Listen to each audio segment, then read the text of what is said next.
Hey everybody, this is Big Hair Gaming back with another video for Last War. This is part 2 in our Season 1 guide. In part 1 we went over what is the new map like that you'll engage with for the season, as well as what are the new materials that you're exposed to for the season, how are they important, what do they do, and how do you get them. As well as a bit of my opinions on the weekly pass and the battle pass. So if you're interested in any of that, feel free to check out the previous video. There'll be a link down in the comments. But let's jump into part 2. So today what we're going to go over is the new territories that are available on the map. How do they differ? What do they do? And how do you engage with them? So I'm going to jump out to the world map. I'm going to zoom all the way out, and I'm going to jump all the way to the edge of the map. And I'll mention that, I'm in the middle of the season, so there's a whole bunch more stuff going on my map than's going to be going on your map, naturally. But we'll talk about some of that stuff as well.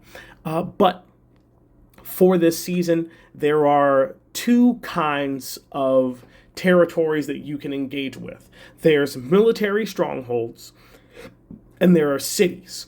So the first that you need to engage with is the military stronghold. In order for you to take any territory on your server or on other servers, and we'll talk about that soon, you need to first have a military stronghold. So your alliance can capture up to 2 military strongholds per day, as well as up to 2 cities per day.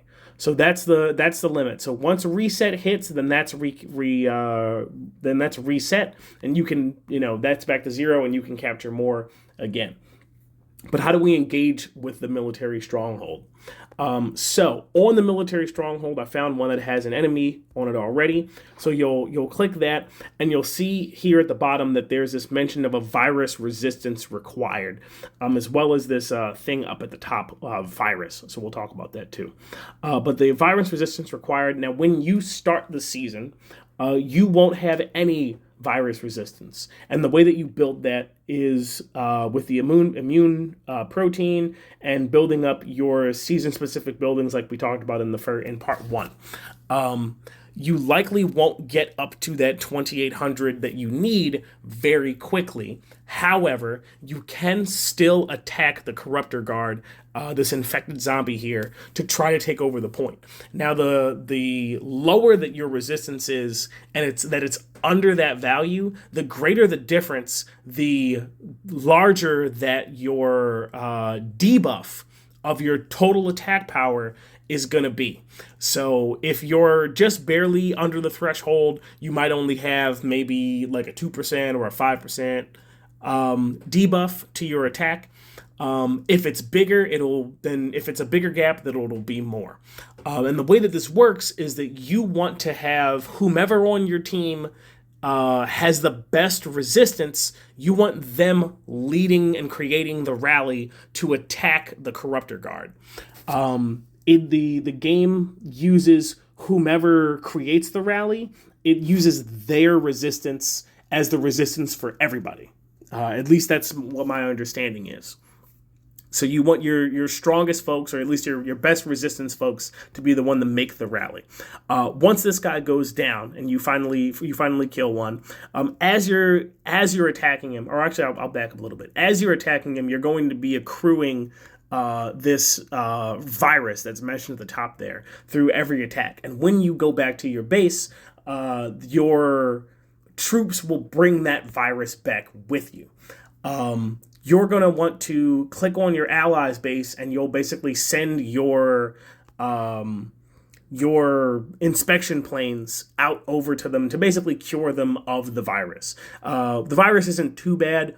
Basically, the more of it that you have and the longer that it sits, your troops will get infected with virus over time.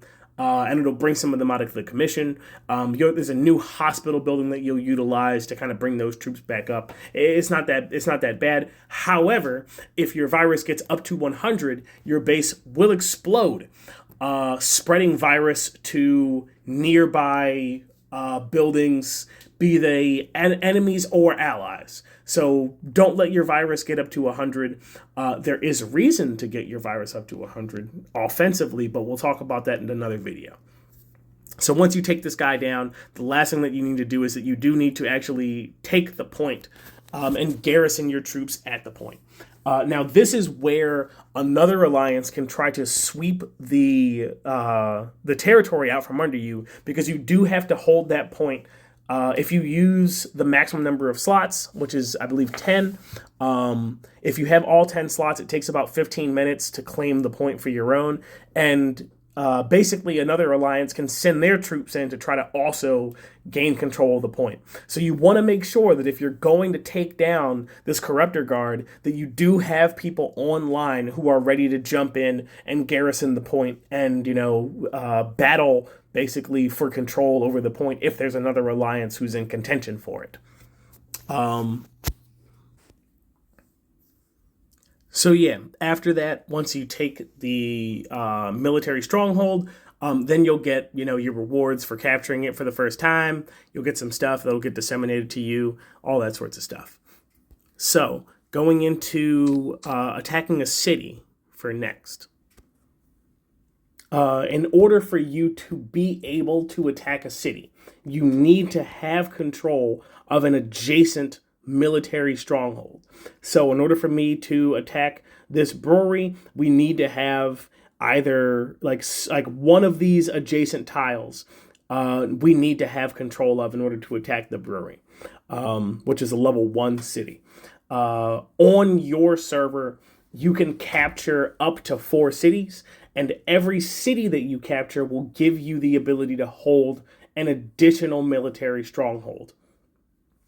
So at start, at its base, you can capture 3 military strongholds. So for example, we could capture this one right up here. We could capture the level 2, and let's say we capture this other level 2. And then that brings us to our cap. So we can no longer hold any more military strongholds. And then we can still grab this level 1 city.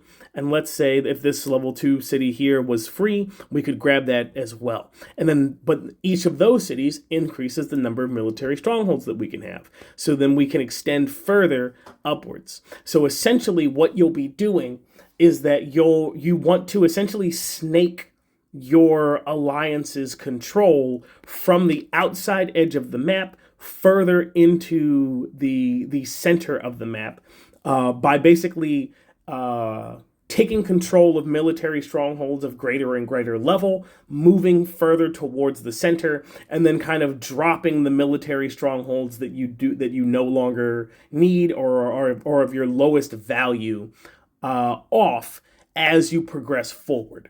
So once you have a level like 2 level 3 military strongholds and a level 4 military stronghold, and you want to go forward and grab another one, you want to drop off, the lowest level ones. You want to drop one on the level 3s or what have you.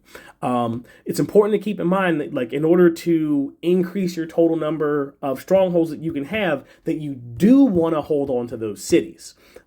So until you have 4, you don't need to start dropping cities. So you want to hang on to those for as long as makes sense. And then once you have a level 1, a level 2, a level 3, a level 4, and you want to go for that level 5, then it makes sense, get rid of the level 1, then you can take the level 5. And if you can get to the level 6, you drop your level 2, you take the level 6. Also worth noting that if you do get control of a level 6 city, a level 6 city does give you, does increase the maximum number of military strongholds that you can get by 2. So that's like an extra boon for those alliances that are strong enough.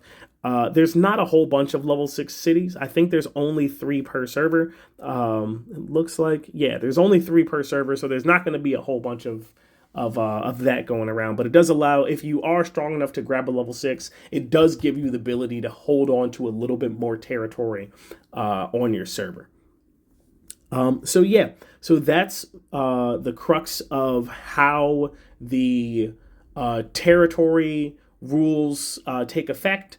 There's a little bit different for the, like I said, there's a little bit different for the military strongholds, a little bit different for the cities, but that also gives you a good idea of like how should you be trying to progress through the season.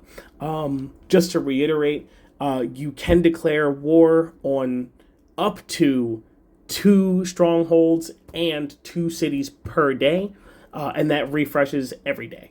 Also, when you do take territory, you are granted some protection time for those territories. I think a city's protection time is a week, and I think a military stronghold's protection time, I want to say, is like 2 or 3 days. I'm a little fuzzy on remembering that. If you remember, feel free to throw it in the comments just to help us out, and I'll add it to the description just so folks are aware.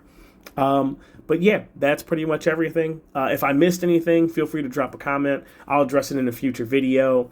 There's a lot of stuff to go over there. The nitty gritty of how you engage with the territories and all that sorts of stuff, and having to drop them can be somewhat anxiety inducing because you don't want to drop, territories that you worked hard for and then you make a mistake.